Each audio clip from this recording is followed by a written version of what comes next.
Good afternoon mga bossing. For today's video, nagkabit tayo ng QCY Android head unit.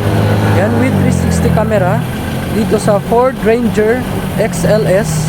So ito siya mga bossing, yung 360 camera. 4 cameras recording siya mga bossing. So 4 na camera sabay-sabay recording.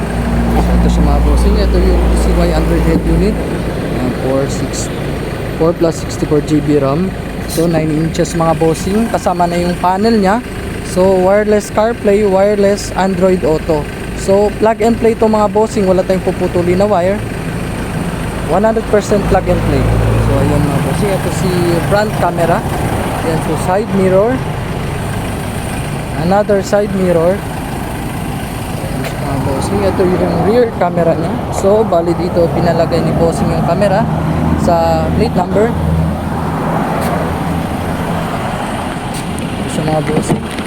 Ito yung Android head unit na na-install namin. Ito yung 360 view nya. Ito yung 3D. Zoom in, zoom out. So pwede siya. Karong-klaro yung 3D nya. Front camera. Ito yung sa rear camera nya. So side mirror, another side mirror. Yung combination ng dalawang mirror. So ayan yung tatlong camera mga bossing combination. So ito yung mga features na mga bossing. So music, BT music, pwede to Bluetooth, pwede hotspot, open lang yung data. Yan, CarPlay, Auto. And DSP.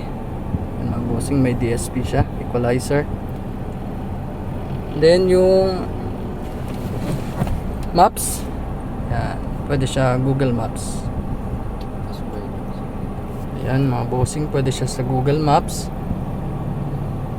Yan. Then YouTube, Netflix. So dito sa Play Store mga bossing, pwede kayo mag-download ng kahit anong apps. Radio. Yan, set na yung station nya. Yan. Try ako ng reverse pause.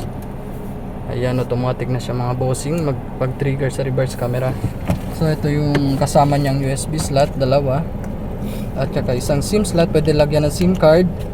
Then yung isa for recording. Ayan. So ayan siya mga bossing. So yun lang mga boss.